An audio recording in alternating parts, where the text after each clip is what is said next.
सं शनिचराय नमः। प्यारे भक्तों, आज आप श्रवण करें शनिवार व्रत कथा। शनिवार के दिन व्रत करने से शनि ग्रह का दोष समाप्त हो जाता है। भविष्य में आने वाले शनि के प्रकोप से भी बचा जा सकता है।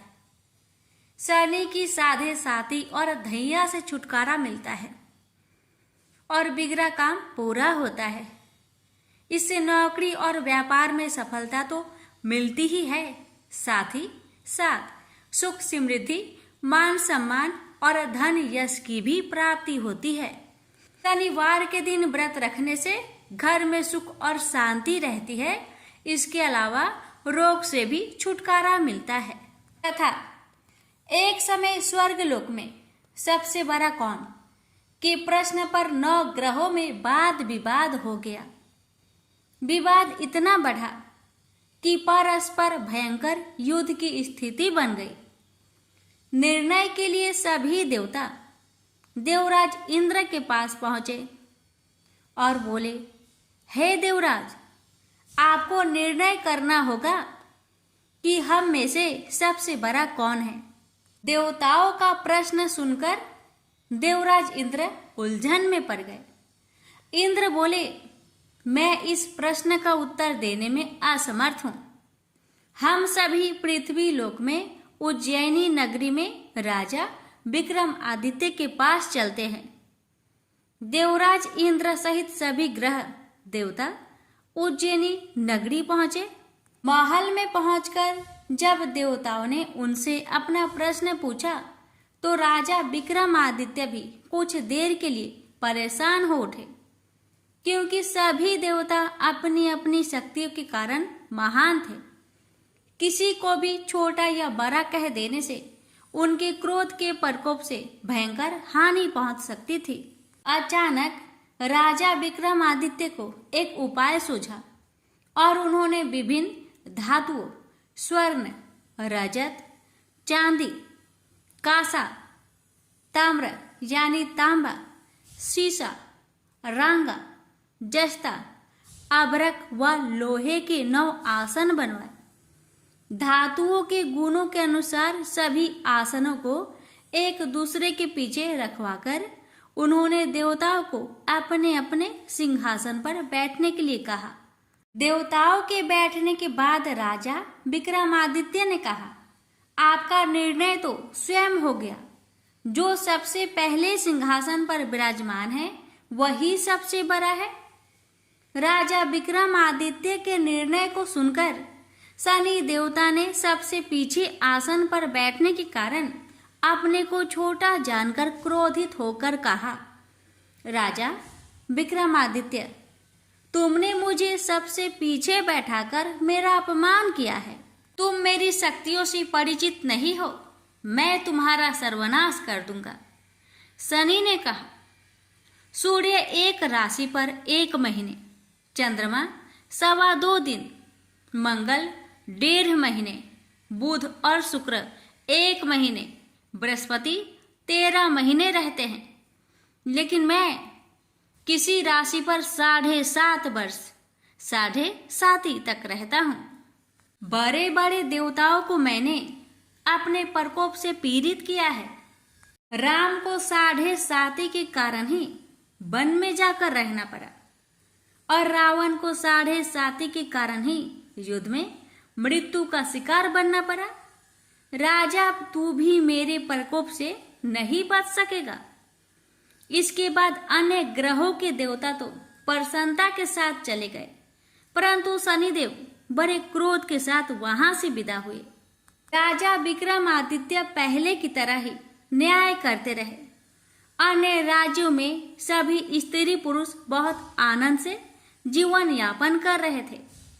कुछ दिन ऐसे ही बीत गए। उधर शनि देवता अपने अपमान को भूले नहीं थे। विक्रम आदित्य से बदला लेने के लिए एक दिन शनिदेव ने घोड़े के व्यापारी का रूप धारण किया और बहुत से घोड़े के साथ उज्जैनी नगरी पहुंचे।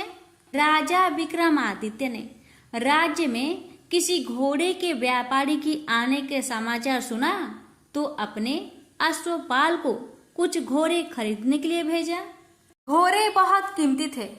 स्वपाल ने जब वापस लौटकर इस संबंध में बताया तो राजा विक्रमादित्य ने स्वयं आकर एक सुंदर व शक्तिशाली घोड़े को पसंद किया। घोड़े की चाल देखने के लिए राजा उस घोड़े पर सवार हुए तो वह घोड़ा बिजली की गति से दौड़ पड़ा। तेजी से दौड़ता घोड़ा राजा को दूर एक जंगल में ले गया और फिर राजा को वहां गिराकर जंगल में कहीं गायब हो गया। राजा अपने नगर को लौटने के लिए जंगल में भटकने लगा, लेकिन उन्हें लौटने का कोई रास्ता नहीं मिला। राजा को भूख प्यास लगाई। बहुत घूमने पर उसे एक चरवाहा मिला। राजा ने उससे पानी मांगा। पानी पीकर राजा ने उस चरवाहे को अपनी अंगूठी दे दी। फिर उससे रास्ता पूछकर वह जंगल से निकलकर पास के नगर में पहुंचा। राजा ने एक सेठ की दुकान पर बैठकर कुछ देर आराम किया। उस सेठ ने राजा से बातचीत की तो राजा ने उसे बताया कि मैं उज्जैनी नगरी से आया हूँ। राजा के कुछ देर दुकान पर बैठने से सेठ जी की बहुत बिक्री हुई। सेठ ने राजा को बहुत भाग्यवान समझा और खुश होकर उसे अपने घर भोजन के लिए ले गया। सेठ के घर में सोने का एक हार खूंटी पर लटका हुआ था। राजा को उस कमरे में छोड़कर सेठ कुछ देर के लिए बाहर गया। तभी एक आश्चर्यजनक घटना घटी। राजा के देखते देखते सोने के उस हार को खूंटी निकल गई। सेठ ने कमरे में लौटकर हार को गायब देखा तो चोरी का संदेह राजा पर ही किया, क्योंकि उस कमरे में राजा ही अकेला बैठा था। सेठ ने अपने नौकरों से कहा कि इस परदेसी को रस्सियों से बांधकर नगर के राजा के पास ले चलो। राजा ने विक्रमादित्य से हार के बारे में पूछा तो उसने बताया कि उसके देखते ही देखते खूंटी ने हार को निगल लिया था। इस पर राजा ने क्रोधित होकर चोरी करने के अपराध में विक्रमादित्य के हाथ पांव कटवाने का आदेश दे दिया। राजा विक्रमादित्य के हाथ पांव काटकर उसे नगर के सड़क पर छोड़ दिया गया।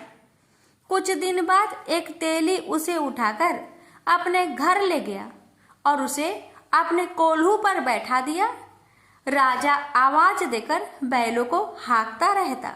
इस तरह तेली का बैल चलता रहा और राजा को भोजन मिलता रहा। शनि के प्रकोप की 7.5 पूरी होने पर वर्षा ऋतु आरंभ हुई। राजा विक्रमादित्य एक रात मेघ मल्हार गा रहा था कि तभी नगर के राजा की लड़की राजकुमारी मोहिनी रथ पर सवार उस तेली के घर के पास से गुजरी। उसने मेघ मल्हार सुना तो उसे बहुत अच्छा लगा और दासी को भेजकर गाने वाले को बुला लाने को कहा। दासी ने लौटकर राजकुमारी को अपंग राजा के बारे में सब कुछ बता दिया।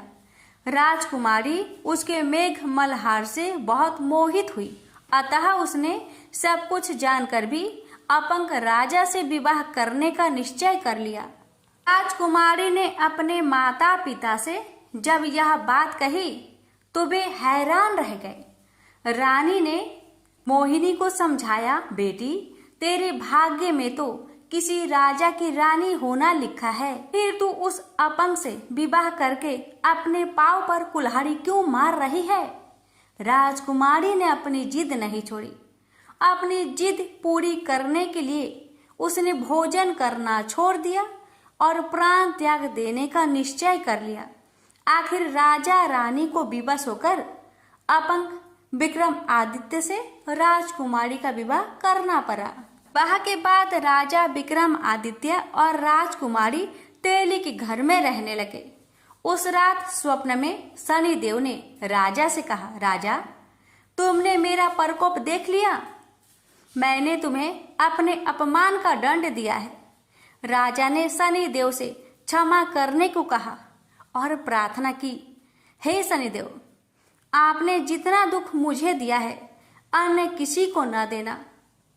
शनिदेव ने कुछ सोचकर कहा, राजा मैं तुम्हारी प्रार्थना स्वीकार करता हूँ। जो कोई स्त्री पुरुष मेरी पूजा करेगा, शनिवार को व्रत करके मेरी व्रत कथा सुनेगा, उस पर मेरी अनुकंपा बनी रहेगी।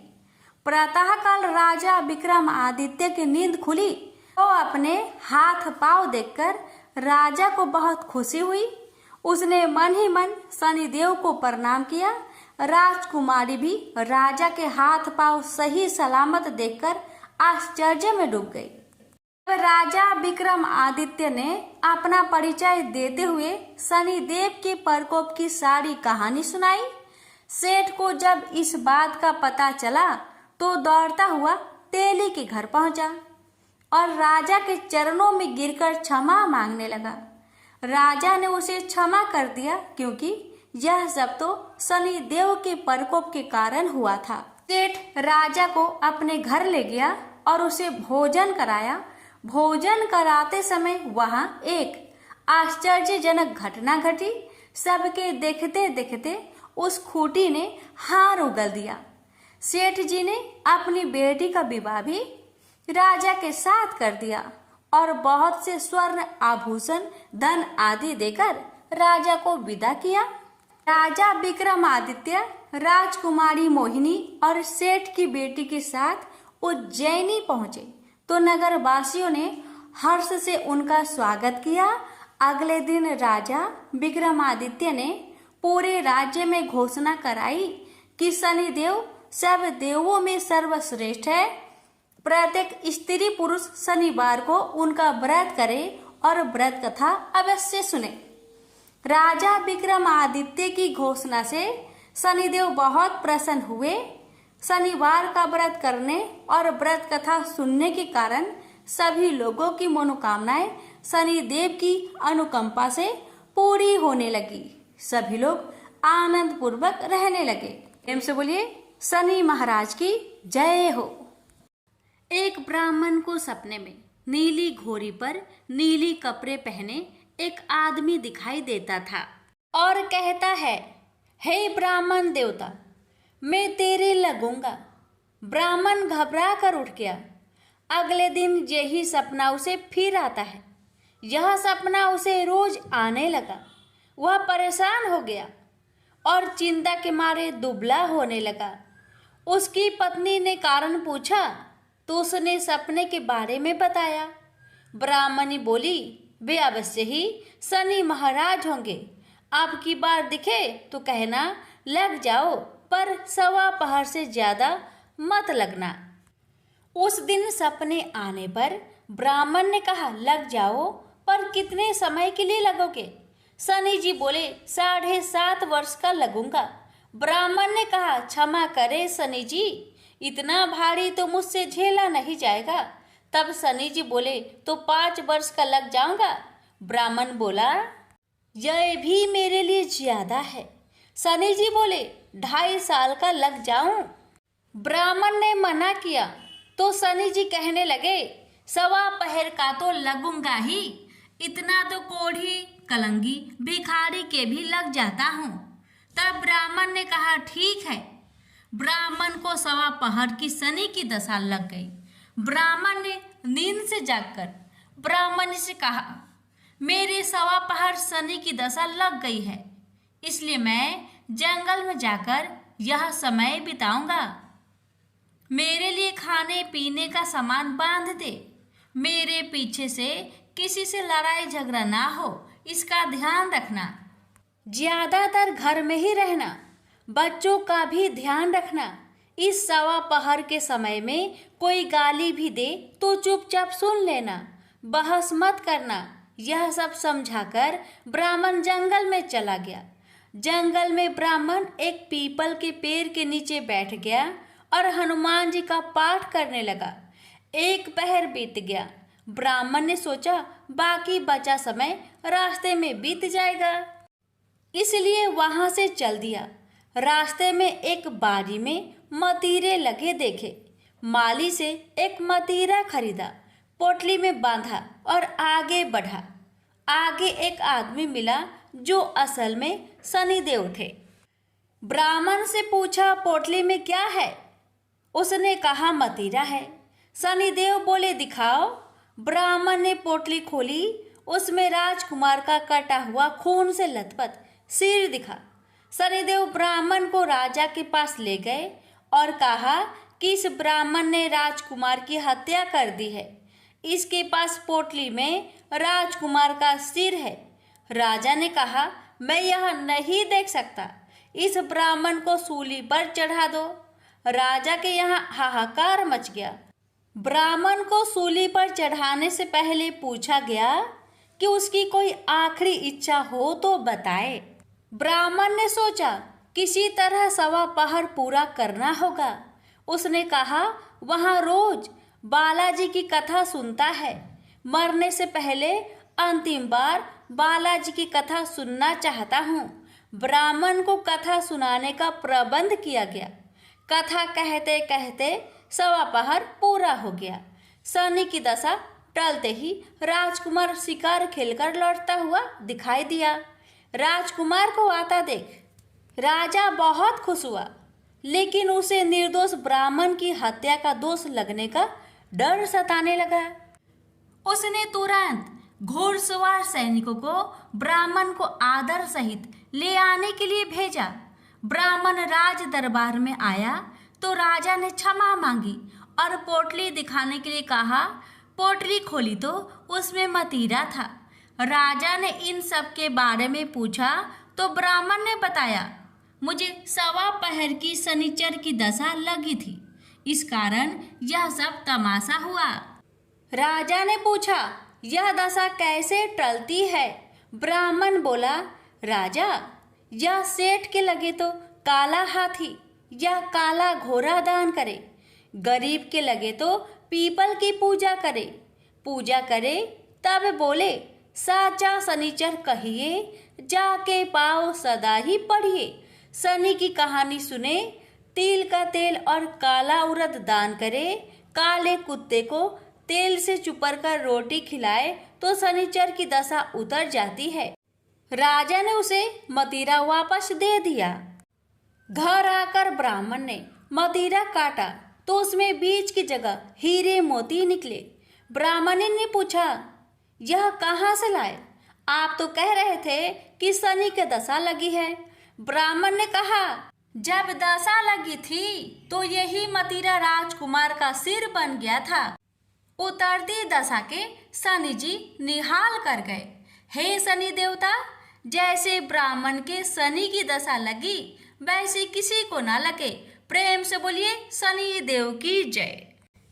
कि महान पराक्रमी हनुमान अजर अमर है। पवन पुत्र हनुमान रघुकुल के कुमारों के कहने से प्रतिदिन अपनी आत्मकथा का कोई भाग सुनाया करते थे। उन्होंने कहा कि एक बार मैं संध्या के समय अपने आराध्य श्री राम का स्मरण करने लगा तो उसी समय ग्रहों में पाप ग्रह मंद गति सूर्य पुत्र शनि देव पधारे। वह अत्यंत कृष्ण वर्ण के भीषणाकार थे। वह अपना सिर प्राय झुकाए रखते हैं, जिस पर अपनी दृष्टि डालते हैं वह अवश्य नष्ट हो जाता है। शनिदेव हनुमान के बाहुबल और पराक्रम को नहीं जानते थे। हनुमान ने उन्हें लंका में 10 ग्रीव के बंधन से मुक्त किया था। वह हनुमान जी से विनय पूर्वक किंतु कर्कश स्वर में बोले, हनुमान जी, मैं आपको सावधान करने आया हूँ। त्रेता की बात दूसरी थी, अब कलयुग प्रारंभ हो गया है। भगवान वासुदेव ने जिस क्षण अपनी अवतार लीला का समापन किया उसी क्षण से पृथ्वी पर कली का प्रभुत्व हो गया है। यह कलयुग है। इस युग में आपका शरीर दुर्बल और मेरा बहुत बलिष्ठ हो गया है। अब आप पर मेरी 7.5 की दशा प्रभावी हो गई है। मैं आपके शरीर पर आ रहा हूँ। देव को इस बात का तनिक भी ज्ञान नहीं था कि रघुनाथ के चरना श्रीतों पर काल का प्रभाव नहीं होता। करुणा निधान जिनके हृदय में एक क्षण को भी आ जाते हैं, काल की कला वहाँ प्रभावी हो जाती है। प्रबंध के विधान वहाँ प्रभुत्वहीन हो जाते हैं। सर्व समर्थ पर ब्रह्मा के सेवकों का नियंत्रण, संचालन, पोषण प्रभु ही करते हैं। उनके सेवकों की ओर दृष्टि उठाने का साहस कोई सुर असुर करे तो स्वयं अनिष्ट भाजन होता है। शनिदेव के आग्रह यमराज भी प्रभु के भक्त की ओर देखने का साहस नहीं कर पाते। हनुमान जी ने शनिदेव को समझाने का प्रयत्न किया, आप कहीं अन्यत्र जाए। ग्रहों का प्रभाव पृथ्वी के मरणशील प्राणियों पर ही पड़ता है। मुझे अपने आराध्य का स्मरण करने दे। मेरे शरीर में श्री रघुनाथ जी के अतिरिक्त दूसरे किसी को स्थान नहीं मिल सकता। लेकिन शनिदेव को इससे संतोष नहीं मिला। वह बोले, मैं सृष्टिकर्ता के विधान से विवश हूँ। आप पृथ्वी पर रहते हैं, अतः आप मेरे प्रभुत्व क्षेत्र से बाहर नहीं है। मेरे 22.5 वर्ष व्यतीत होने पर 7.5 वर्ष के अंतर से 2.5 वर्ष के लिए मेरा प्रभाव प्राणी पर पड़ता है, किंतु यह गौण प्रभाव है। आप पर मेरे 7.5 आज इसी समय से प्रभावी हो रही है। मैं आपके शरीर पर आ रहा हूँ, इसे आप टाल नहीं सकते। फिर हनुमान जी कहते हैं, जब आपको आना ही है तो आइए। अच्छा होता कि आप मुझ वृत्त को छोड़ ही देते। फिर शनिदेव कहते हैं, कलयुग में पृथ्वी पर देवता या उपदेवता किसी को नहीं रहना चाहिए। सबको अपना आवास सूक्ष्म लोकों में रखना चाहिए। जो पृथ्वी पर रहेगा वह कलयुग के प्रभाव में रहेगा और उसे मेरी पीड़ा भोगनी पड़ेगी। और ग्रहों में मुझे अपने अग्रज यम का कार्य मिला है। मैं मुख्य मारक ग्रह हूँ और मृत्यु के सबसे निकट वृद्ध होते हैं, अतः मैं वृद्धों को कैसे छोड़ सकता हूँ। हनुमान जी पूछते हैं, आप मेरे शरीर पर कहाँ बैठने जा रहे हैं।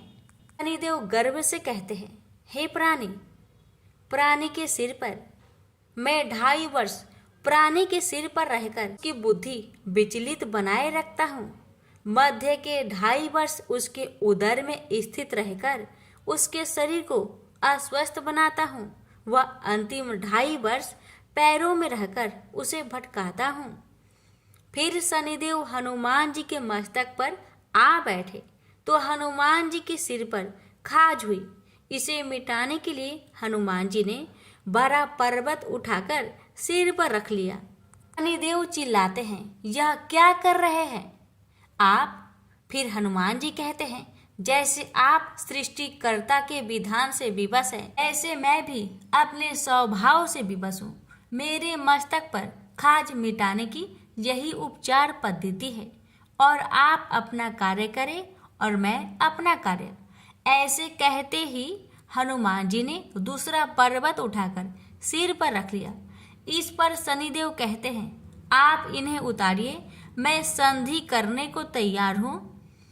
इनके इतना कहते ही हनुमान जी ने तीसरा पर्वत उठाकर सिर पर रख लिया।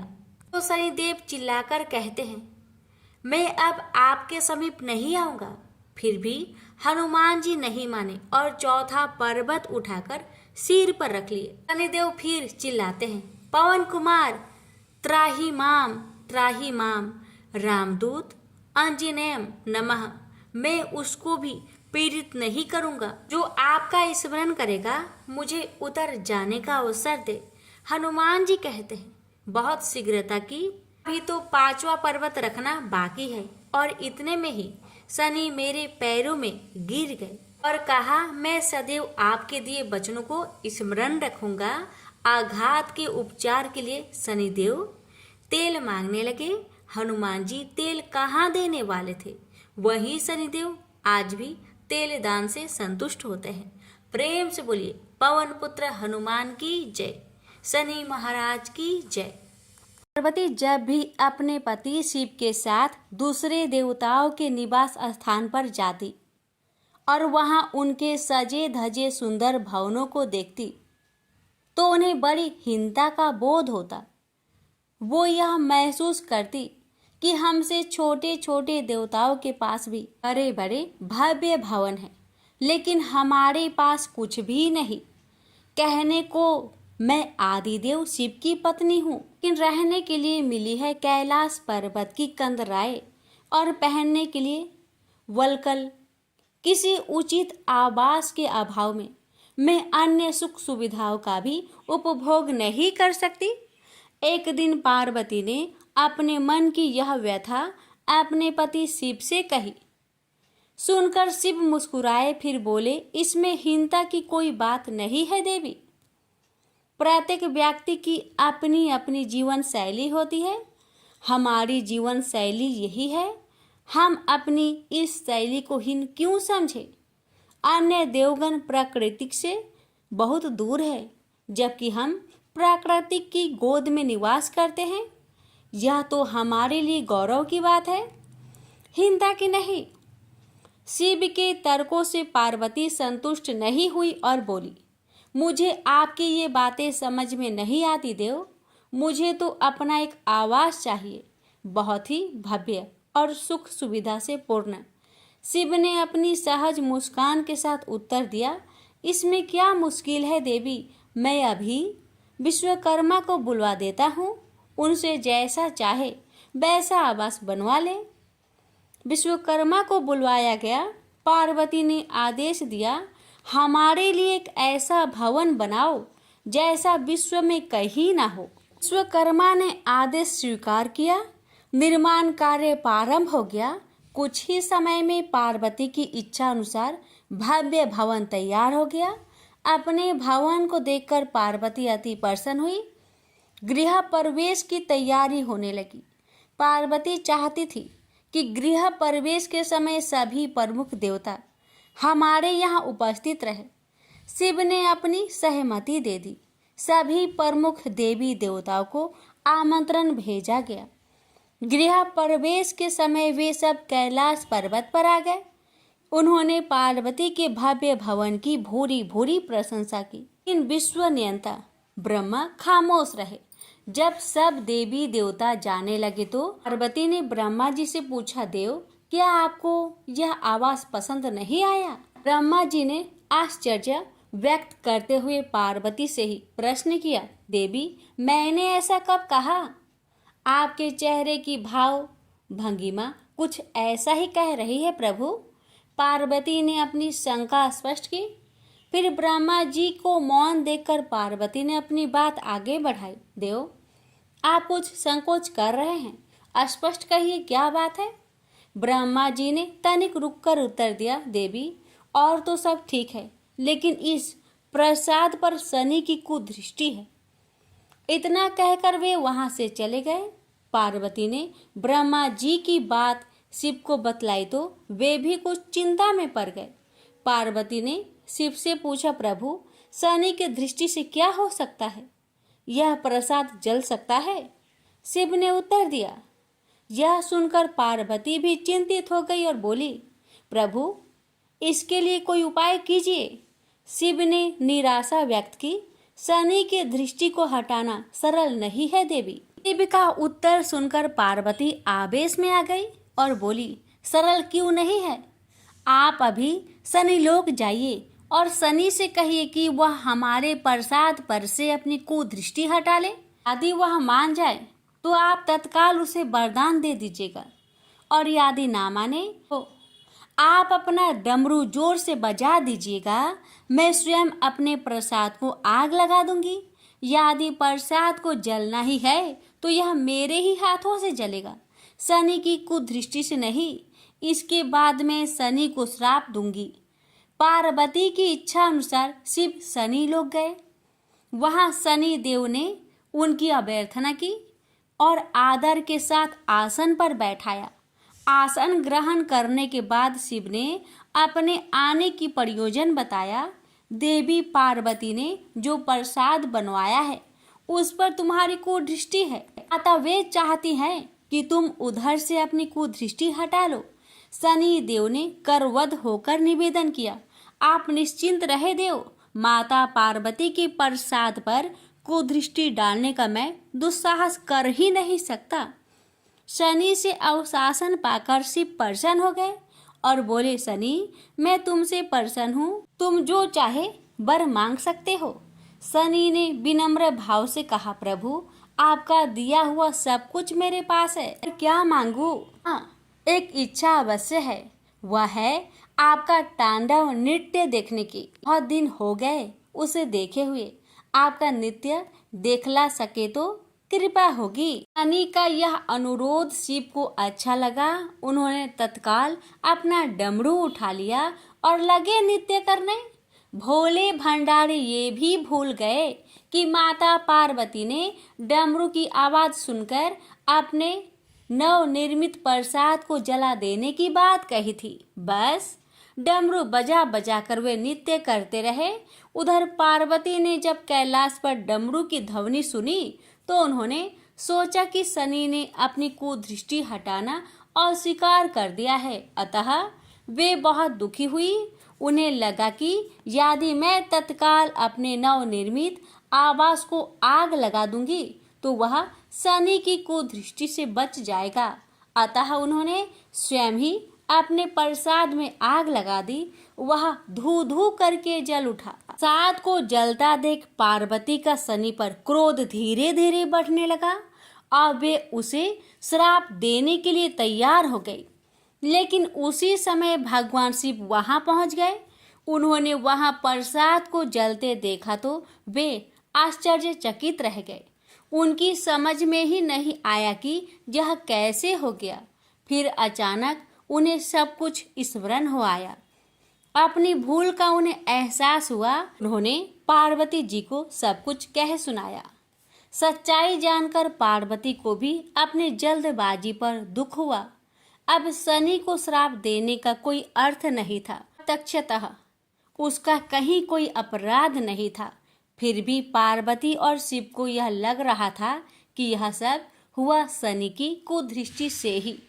लेकिन स्थिति को देखते हुए वे उसे दोषी नहीं ठहरा सकते थे। प्रेम से बोलिए हर हर महादेव, शनि महाराज की जय हो। प्यारे भक्तों, अब आप श्रवण करेंगे शनि स्रोत पाठ, जिसे श्रद्धा भाव से श्रवण करने से हर कष्टों से मुक्ति मिलती है। आइए सुनते हैं। प्रेम से बोलिए शनि भगवान की जय। जिनके शरीर का रंग भगवान शंकर के समान कृष्ण तथा नीला है, उन शनिदेव को मेरा नमस्कार है। इस जगत के लिए कालाग्नि एवं कृतांत रूप शनिचर को पुनः पुनः नमस्कार है। जिनका शरीर कंकाल जैसा मांसहीन तथा जिनकी दाढ़ी, मूछ और जटा बढ़ी हुई है, उन शनिदेव को नमस्कार है। जिनके बड़े बड़े नेत्र, पीठ में सटा हुआ पेट तथा भयानक आकार वाले शनिदेव को नमस्कार है। जिनके शरीर दीर्घ है, जिनके रोए बहुत मोटे हैं, जो लंबे चौड़े किंतु जर्जर शरीर वाले हैं तथा जिनकी दाढ़ी काल रूप है, उन शनिदेव को बार बार नमस्कार है। हे शनिदेव, आपके नेत्र कठोर के समान गहरे हैं, आपकी ओर देखना कठिन है। आप रुद्र, भीषण और विकराल है, आपको नमस्कार है। सूर्य नंदन भास्कर पुत्र, अभय देने वाले देवता, वली मुख, आप सब कुछ भक्षण करने वाले हैं। ऐसे शनिदेव को प्रणाम है। आपकी दृष्टि अधोमुखी है। आप संवर्तक, मंद गति से चलने वाले तथा जिसका प्रतीक तलवार के समान है, ऐसे शनिदेव को पुनः पुनः नमस्कार है। आपने तपस्या से अपने देह को दग्ध कर लिया है। आप सदा योग अभ्यास में तत्पर, भूख से आतुर और अतृप्त रहते हैं। आपको सर्वदा सर्वदा नमस्कार है। जिसके नेत्र ही ज्ञान है, कश्यप नंदन सूर्य पुत्र शनिदेव, आपको नमस्कार है। आप संतुष्ट होने पर राज्य दे देते हैं और रुष्ट होने पर उसे तत्क्षण छीन लेते हैं। वैसे शनिदेव को नमस्कार। देवता, असुर, मनुष्य, सिद्ध, विद्याधर और नाग, ये सब आपकी दृष्टि पड़ने पर समूल नष्ट हो जाते हैं। शनिदेव को प्रणाम। आप मुझ पर प्रसन्न होइए। मैं वर पाने के योग्य हूँ और आपकी शरण में आया हूँ। राजा दशरथ के इस प्रकार प्रार्थना करने से शनिदेव अत्यंत प्रसन्न हुए और उन्होंने कहा कि उत्तम व्रत का पालन करने वाले राजा दशरथ, तुम्हारी इस स्तुति से मैं अत्यंत संतुष्ट हुआ। इसलिए हे रघुनंदन, तुम इच्छा अनुसार वर मांगो, मैं अवश्य दूंगा। इस पर राजा दशरथ ने कहा कि हे प्रभु, यदि आप प्रसन्न हैं तो आज से आप देवता, असुर, मनुष्य, पशु, पंछी तथा नाग किसी भी प्राणी को पीड़ा ना दे। बस यही मेरा प्रिय वरदान है। राजा की इस विनम्रता से स्तब्ध और अति प्रसन्न शनिदेव ने कहा कि वे वैसे इस प्रकार का वरदान वे किसी को नहीं देते, परंतु संतुष्ट होने के कारण उन्हें दे रहे हैं। इसके बाद शनिदेव ने वरदान स्वरूप राजा दशरथ को वचन दिया कि इस स्रोत को जो भी मनुष्य, देव अथवा असुर, सिद्ध तथा विद्वान आदि पढ़ेगा या श्रद्धा से सुनेगा, उसे शनि के कारण कोई बाधा नहीं होगी। जिनकी महादशा या अंतरदशा में, गोचर में अथवा लग्न स्थान द्वितीय, चतुर्थ, अष्टम या द्वादश स्थान में शनि हो, वे व्यक्ति की आदि पवित्र होकर दिन में 3 बार प्रातः, मध्य और सायंकाल के समय इस स्रोत को ध्यान से देखकर पढ़ेंगे या सुनेंगे, उनको निश्चित रूप से ही शनि पीड़ित नहीं करेगी। प्रेम से बोलिए शनि भगवान की जय। सुनिए शनि भगवान की आरती। जय जय श्री शनिदेव, भक्तन हितकारी। जय जय श्री शनिदेव, भक्तन हितकारी। सूरज के पुत्र प्रभु, छाया महातारी। सूरज के पुत्र प्रभु, छाया महातारी। जय जय श्री शनिदेव, भक्तन हितकारी। श्याम अंके वक्र दृष्टि, चतुर्भुजाधारी। श्याम अंक वक्र दृष्टि, चतुर्भुजाधारी। नीलांबर धारनाथ, गज की सवारी।